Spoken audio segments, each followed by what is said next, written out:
No threat to the public following the train derailment in, wait for it, Springfield, Ohio. This is another train derailment that's different from East Palestine. This one happened on Saturday. Springfield, by the way, is in between Dayton and Columbus. Officials confirmed there were no hazardous materials on any of the train cars, and residents living within 1,000 feet of the wreck were told to shelter in place out of an abundance of caution, but there were no formal evacuation orders. Again, this is the second train derailment of a Norfolk Southern train in Ohio in just the last month. There was also one up in Michigan in the last month.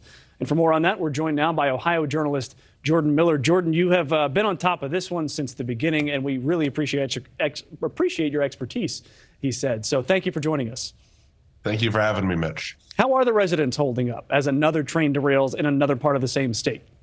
There's still that fear. There's still that uncertainty. And this isn't just the second one within a month. Remember that one derailed in Michigan 2 weeks, less than 2 weeks after the one derailed in East Palestine.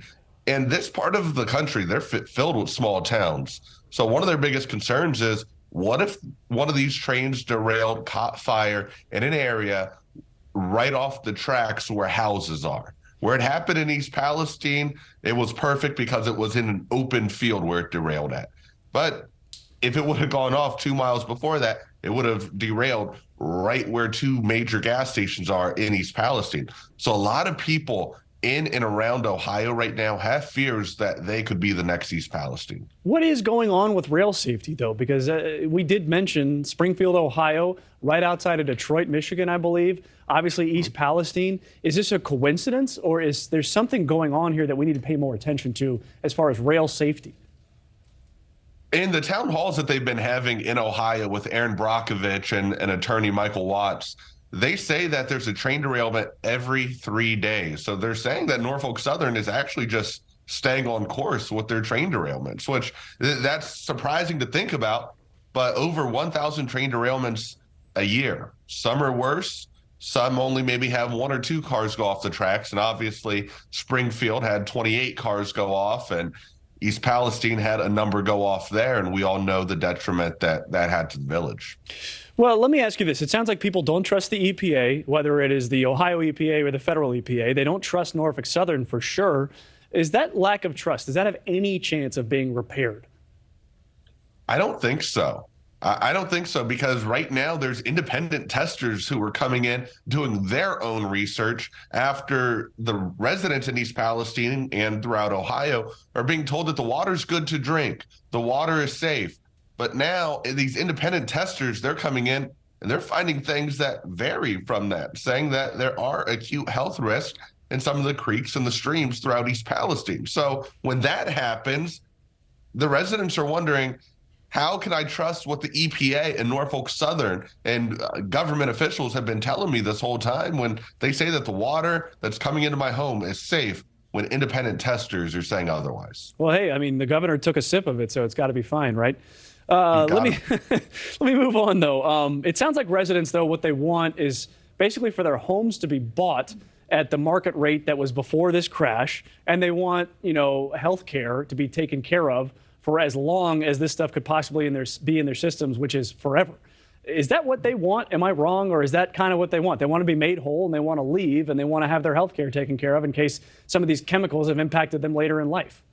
And they deserve to have all of that, Mitch, right? And truthfully, people have been telling me I was going to sell my house within the next 5 years. I was going to sell it. I was going to downsize. I was going to go move to another part of the country.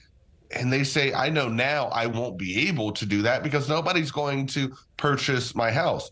Now, here in Ohio, a nice 4 or 5 bedroom house goes for about $350 because of the market right now. I was looking last week just at some houses in East Palestine. I saw a really nice one that had been listed since the train derailment that was estimated for $350, and it was at $225. $225. That is a huge loss in value. And has anyone shown any willingness to make these folks whole in the way that we just described? No, right now they're not doing that at all. They haven't they haven't talked to them about selling their homes. And truthfully, I believe it should be market value plus some. before the train derailment. I know when we have new highways going in, a lot of the time the ODOT or whoever's buying these houses to move someone out so they can do what they need to do, they buy the houses at 125%. And I think East Palestine residents deserve that for the inconvenience. And a lot of these people, they've lived in East Palestine their whole lives and they don't want to leave, but they feel as though they have no other choice. I saw you wipe your nose, and maybe it's just, hey, it's early March. But I am curious, though. You are in East Palestine, or at least you're in there a bit. Do you notice symptoms in yourself? So that's a great question. I appreciate you asking that. In the beginning, I would say within the first 2 weeks of being there, when I was on the ground every single day, the headaches were constant. I would leave there and I would have a headache. Now, I never had the nausea. I never had any of that. But I don't know. Is this a regular cold right now? Or is it finally catching up? The whole thing with East Palestine finally catching up. And people are asking the EPA and the Ohio Department of Health, if these toxins are so dangerous, the vinyl chloride and everything else that shot up into the air, why don't I have to wear a mask? And they're saying it's not recommended at this time. But at the same time, when they decided to do the chemical release, they were told if you were in a 1 mile radius of it, you were in grave danger of dying. So that kind of dying, grave danger of dying. That's two death references in the same sentence.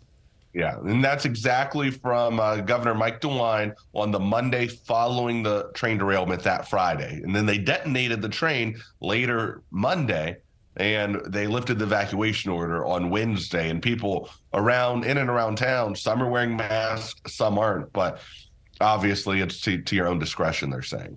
So what is the status of the tracks now in the rail traffic? I mean, have they put things back together? There was some issue with digging up the soil and taking it away, and whether or not that was covering up, evidence and things like that. So what is the status of those tracks that are still running through East Palestine? So Friday night, they were talking about they were going to prepare to start removing the tracks, and they did that Saturday morning, actually. They started to do it, but they had to take a slight pause because there was rain Friday night that prohibited them from doing it. So the tracks had been removed. The tracks in East Palestine had been removed so they could dig stuff up, but they couldn't get it all out.